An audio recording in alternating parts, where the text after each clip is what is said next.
right, so we look at this camera here that's like on the left. And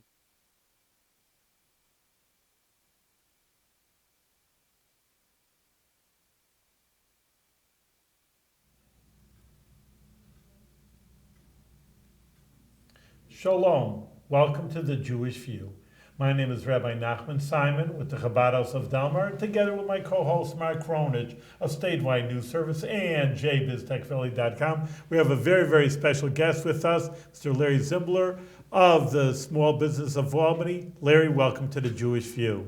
Thank you for having me on. Explain us, to me for sure, I don't even know what it is, but I'm sure our viewers do not know also, what is your association of the small businesses in Albany? Well, I'm the president of Libertex, a local IT service company servicing small businesses with their technology needs going back to 1991.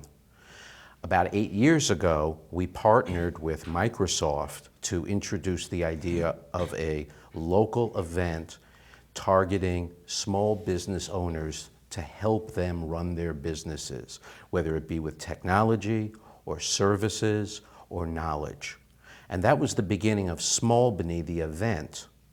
And that was about 8 years ago. This is only Albany, but you haven't reached out. It's not like Syracuse, Rochester, it's just to Albany? It's small business, Albany, smAlbany. And you've been doing this for 8 years now? Yes. Wow. This will be our 8th year doing it, and we've had wonderful partners through the years.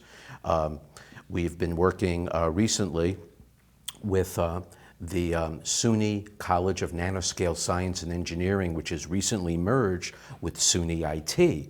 In Utica? That's Yes. correct, and it's now one organization.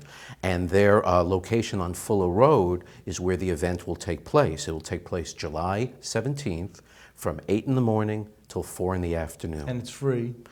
We have a free or a VIP. You can Right. go either way. The VIP, free is fine. Yeah. VIP if you want some extras. If you want food, But, if yeah. you want better parking? A little better parking, and you get some. You get a workbook, and you get a raffles that are set for the VIPs. But free's fine. We're not pushing the VIP. Whatever you want. Well, okay. Yeah. So And that's $50 for the... if you want to do VIP, it's VIP. 50. If you want, We're you not talking a major no. commitment. Yeah. The big commitment is a day of your time. Right. That's why we do this event in July, because it's typically the time before the track season starts, when a lot of businesses are in their quietest time. And many business owners don't have the time to step away from their business to work on the business, because they're always working in the business. Well, And what this is on a Thursday, July It'll be a 17th. Thursday from 8 in the morning till 4 in the So afternoon. what would, let's say I'd be a small business owner, I'm in charge of a nonprofit organization, but in any case, what would you tell me I'm going to gain by spending a day of my time by your conference? Well, there's 3 major areas we're focusing on this year. We're focusing on work-life balance, and we're focusing on businesses helping other businesses. We call that business for a business, and we're focusing on innovation. Now, let me tell you why those 3 things are important. Business owners are really burnt out these days. They're just overwhelmed with trying to take care of increasing compliance problems, the economy, and all kinds of issues that are really dragging it and making it hard. 2008 was a recession, and in many ways things haven't really recovered for the small business owners since then. In fact, if I go back, there have been no new jobs created outside the government sector going back to 2001, total Really? jobs. I never knew that. Yes. That's Now, a small thing. businesses, there's been losses of large companies, been laying off lots of people. And the big companies have had to absorb these people. So small businesses are really working very difficult times because they're trying to have their employees, which are almost like family most of the time.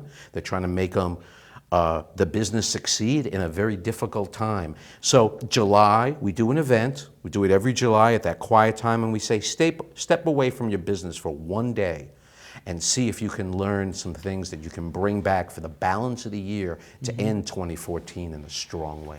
So some of the topics that you have for discussion are 5 ways corporate wellness will increase your bottom line, fitness together, there's balance, hard or easy, it's your choice. They have train your mind to work for you, cerebral sports you call it. maximizing your daily route. You're giving that one. Yes, I am. So talk about that one. Well, you've got to make a nickel do the job of a dime. And time is the biggest, most valuable resource we all have. So in the work-life balance, what we're trying to do is find ways where you can accomplish what you need to make your family happy, be well, and be professionally successful. And in the point that you ask, one of the best ways to do that is to really look at your daily route between where you start your day, where you go to work, and the route to and from work. And optimize that with vendors and clients along the way so you really can grow your business and do it in a way that's going to get you home to have dinner with your family. Well, CDTA is not going to be happy with you for saying that because that's not a mass transit concept. Well, whether you're traveling by using bike to be green and have good exercise, or you're taking mass transit, or you're taking a car, you still have a route. Yeah, but route, mass transit takes so much longer. I mean, I went from my house to the Slingerland's Price Chopper, and that's something and I went shopping and then came back by bus, and it was a 2-hour time commitment. Whereas when I take my car, it's less than an hour. So the buses are not time efficient. Yeah. But if you go on a bus, you pick up some other things. You might be able to pick up your communications and get those calls you need done.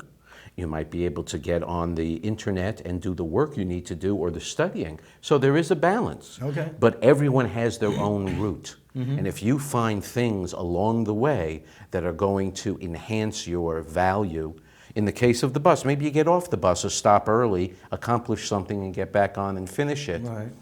There's still optimization to be done there. Okay, but an automobile is probably the most efficient when you talk about a route, because you can certainly get to more places in a more efficient I would say time. that an automobile is probably the most common case, but you brought up the other case, so I did want to tell you that this is universal.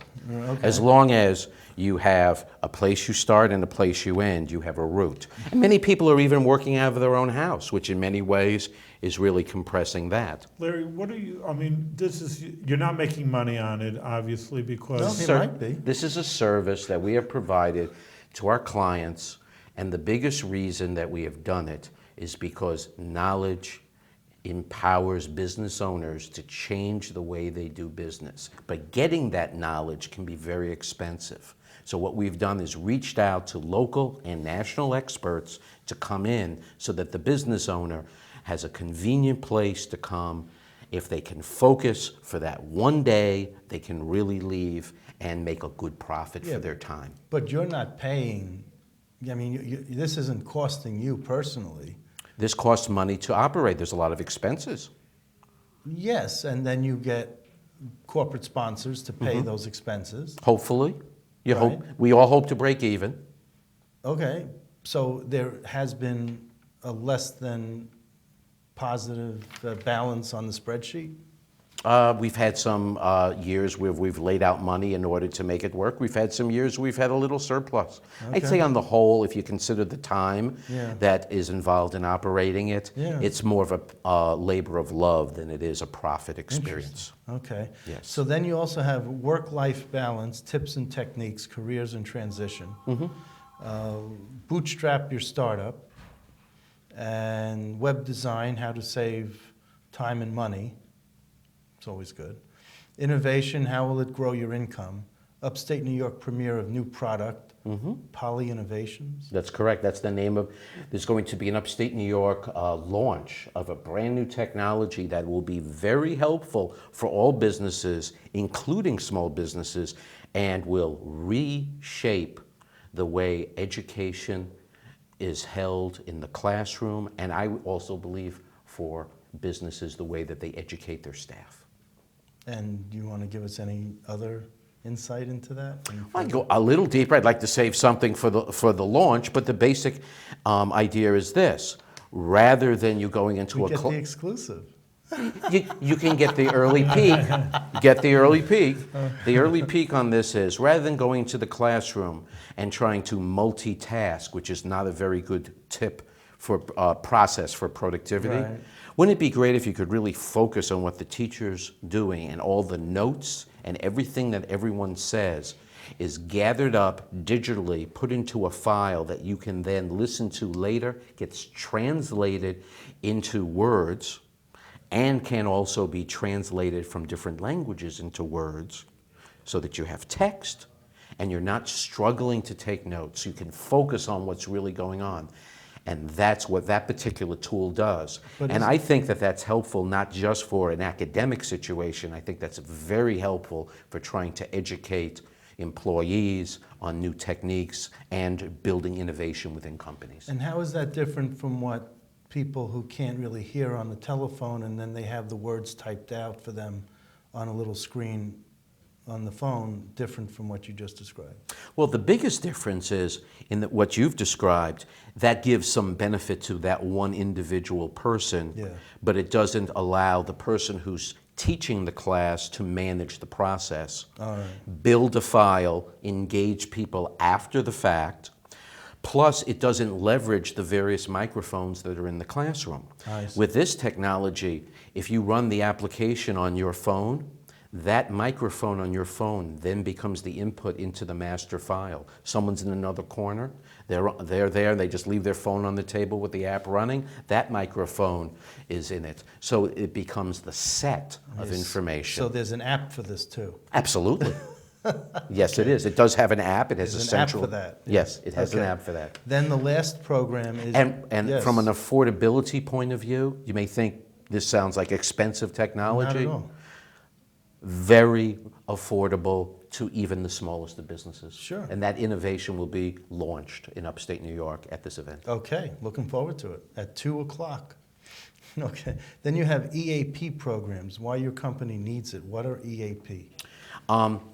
The idea of the EAP programs, this is going to be operated by a panel, that particular one, is patients need advocacy and employees should help their employees, employers should help their employees to have good health care. And what does EAP stand for? Employee Advocacy Program. Oh, okay.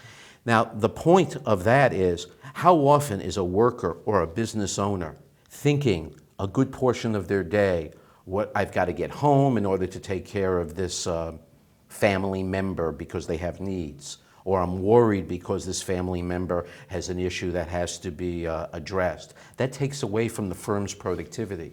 So it's in the employer's best interest to have systems in place where not only are we talking about the health and wellness of the workers, but also their families and loved ones. Because that way they can be focused on what they have to do, which is be innovative. Because it used to be that innovation was nice for some companies and it gave them an edge and that was great, but those days are gone. Every company has to have some system for innovation, else in today's economy, they're going to be left behind. And even the smallest business that makes the simplest things should have a system that manages their innovation in order to be successful.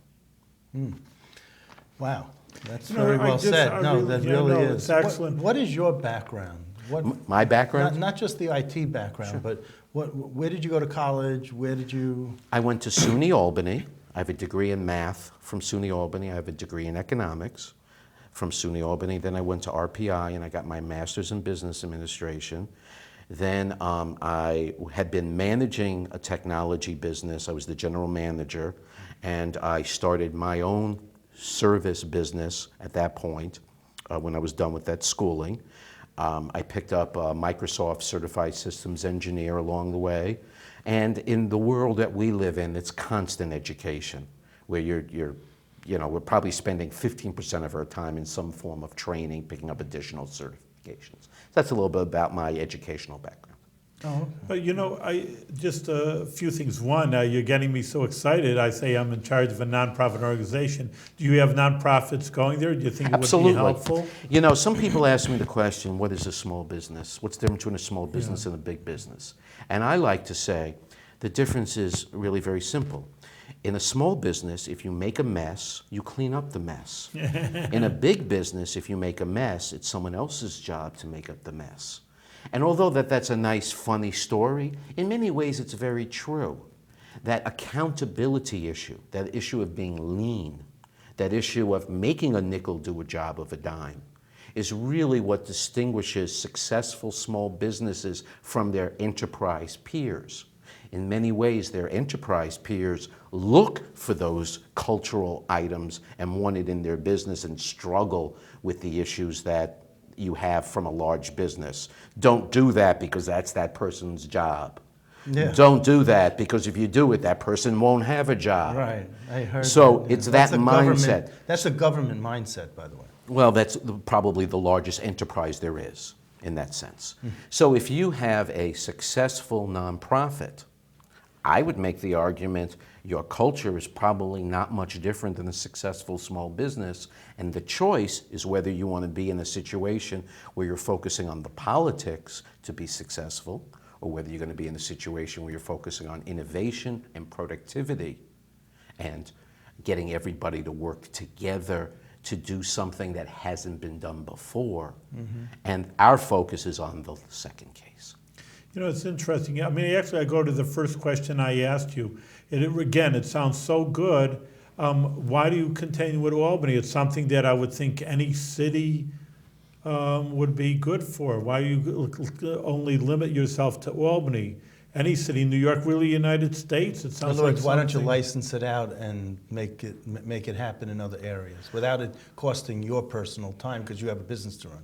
I understand. In my particular case, I'm trying to manage a good work-life balance. Right. So I'm looking to optimize this in this area. As we do it, hopefully we'll pick up better best practices, and there will be people that come along that have the initiative and want to do things with it. And if that's in the stars, so be it. But many businesses like you're describing, I find they just want to get it started enough to then cookie cutter it and do it all over because they're trying to roll it out. We're trying to do something that helps our local small business clients. That's our goal. Since that's our goal, from our point of view, the idea of bringing it to other cities is a secondary goal, not the primary. It just sounds so good. You're doing such a good job. Well, I Yeah. hope that you can attend. I would like to over here. I would think you're getting me excited over here And about if you attending. go ahead and you move it on to another city, you can't call it smAlbany. You'd have to call it small business Unless it's- Saratoga or something. Right. you know, I Or was you gonna have ask- something where you have I've heard, Oregon, California you know- that has Albany's, and you have 8 Albany's, so you could do it another Albany. Well, during the social media boom, there's a lot of startups that came out and they're rolling out across the country. Right, And the name is a name. Right. It's a recognizable, easy to understand, simple name, Right. and that's why we picked it. But really what we're focusing on is improving our daily productivity and getting more out of life. It's really what we're there for. You know, it's interesting. I was thinking about, because a lot of people, even derogatory term, well, you're in smAlbany. And you're saying it is obviously a very complimentary idea, but I think that idea is really the focus of what you're saying, because I'm even trying to say it's big and it's tremendous, let's expand. And you're saying, no, here is something very special. And people coming from New York City, like, oh, this is a small, this is a small town. Hey, Okay. Look at New York City. But that's exactly, I think, really what the point is. The people in New York City, or even myself, oh, why don't you expand all over the country? Maybe because our group is also expanding. It's not my personal expansion, but the whole group is expanding all over the world. But it's just like you're saying, no, that's a compliment. smAlbany, we want small businesses to grow from the grassroots. It's really what made America great. It's just the small little businesses starting off doing their own thing, but a lot of times they do mushroom into a greater corporation. Have you seen that in Albany, or it's just so small? Well, I would take your point and extend it. I would say successful small businesses are sustainable, and that's the key. If you run a business, but you end up with a heart attack, or you have no other life, what did you really get? But if you can have a balance between business, personal life, and your health, then maybe we really have something. And that's what employees are looking for too, because they want to be part of that so that they can have a similar experience. I'm from New York City. I could have that mindset that you describe, which is, let's roll this thing out. But what about the quality of the experience? What makes smAlbany great is the fact that you can sit across a table in a relatively large metropolis, but have a conversation and find out that the person you're talking to is the exact referral that you need and you didn't even know it. That's what makes smAlbany wonderful. That's what makes it a positive thing. Our infrastructure is so great. To a great degree, it's because we're the capital. So there was more roads and other infrastructure here for the relative to the population. But because that was so good, we have the ability to really connect on a much deeper level than somebody who is, let's say, in a large city like New York City, where they might not even know people that are 5 floors down from them and have lived there their whole life. I want to ask, who put this program together, the different topics, and who chose? We had a all that? team. You had a team. And the 3 of us worked together. And we thought we'd really focus on the work-life balance as our main core message, because everyone's just so overworked. Okay. We had so many innovative ideas that we wanted to come out. That's what brought out the innovation. And the business for a business, it's just a classic evergreen topic, and we wanted to have it. And what about the public relations marketing aspects of it? I don't see that in here unless I'm missing something.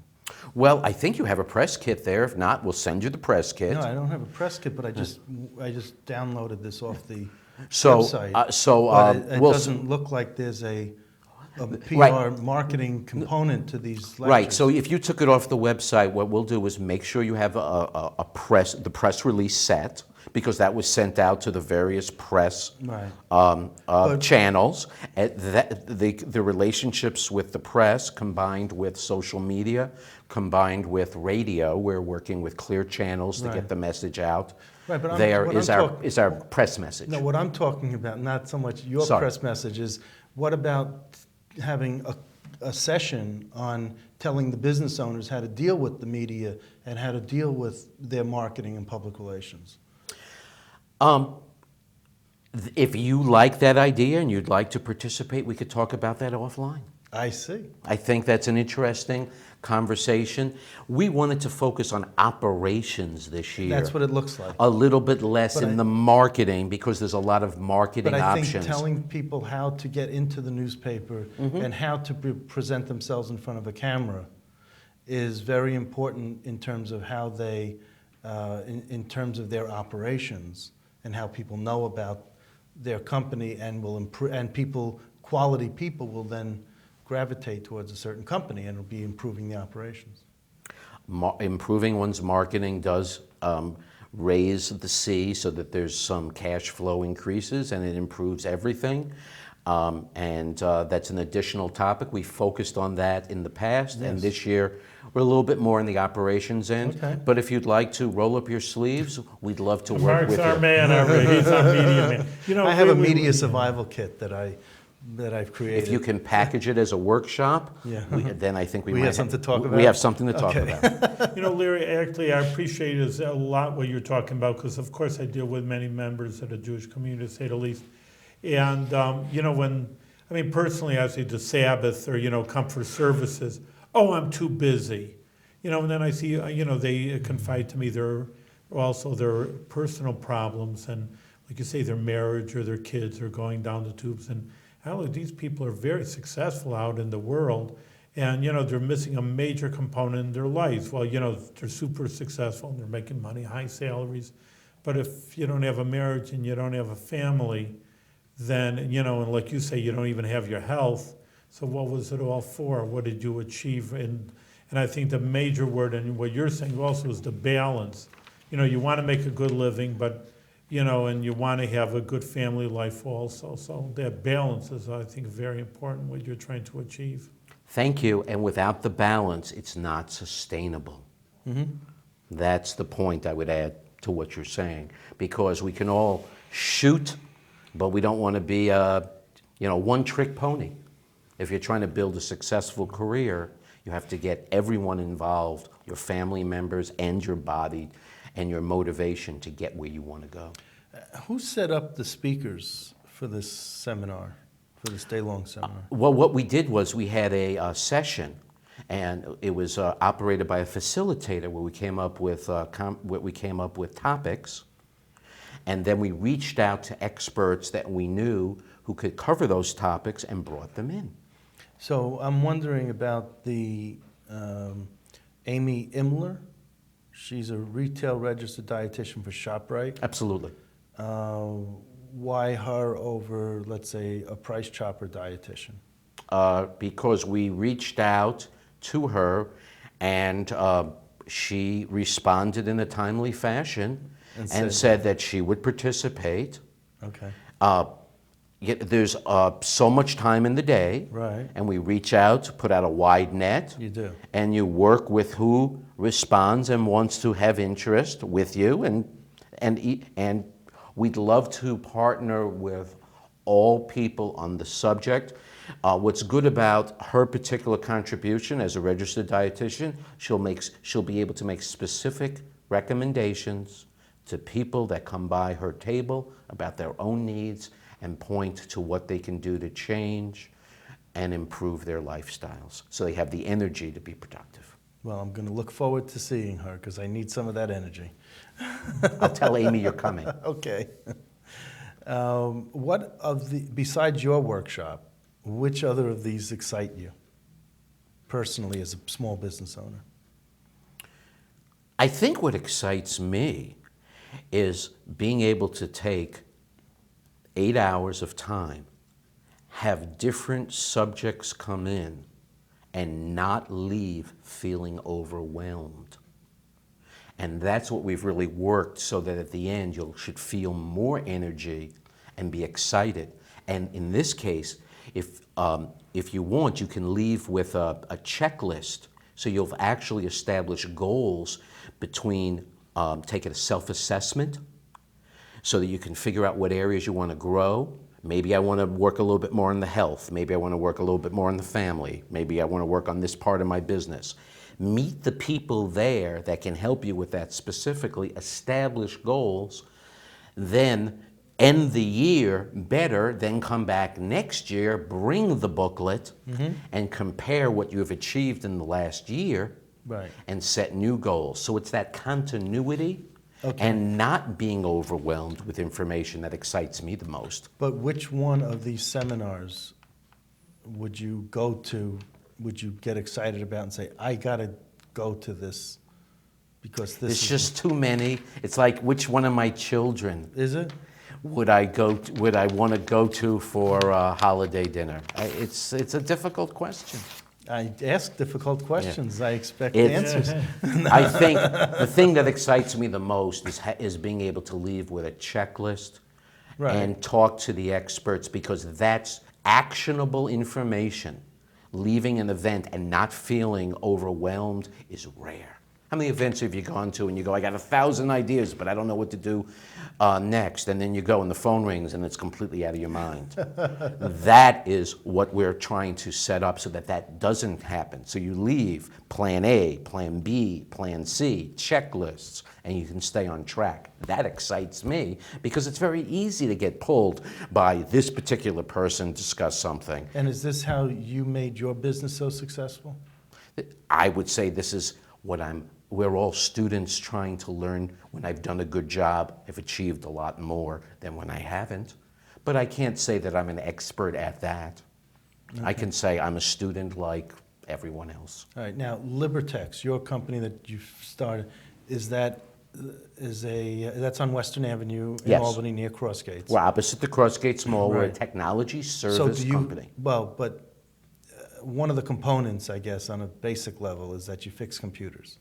We do repair work on site, remotely, and at our depot. Yes. Okay. All three. Okay, thank you. My I appreciate pleasure. your time. I appreciate You know, your... we're out of time, but Larry, it's been a really educational, and I hope all our viewers that watch us will take advantage of this beautiful seminary. Like you say, it's free, and the poster is there. They saw it, and maybe Mark will come. Maybe you'll take me too over here. We'll Man, I'd go. like to Go to for nonprofit. smAlbany.org. I did, Eventbrite. I did Yeah, I and registered. sign, and maybe I'll get a little prayer from you, right. and I look forward to you being able to attend. Well, we only wish you a lot of success, and like you say, not only success, but with good health. Thank you so Absolutely. much. Very good. Okay.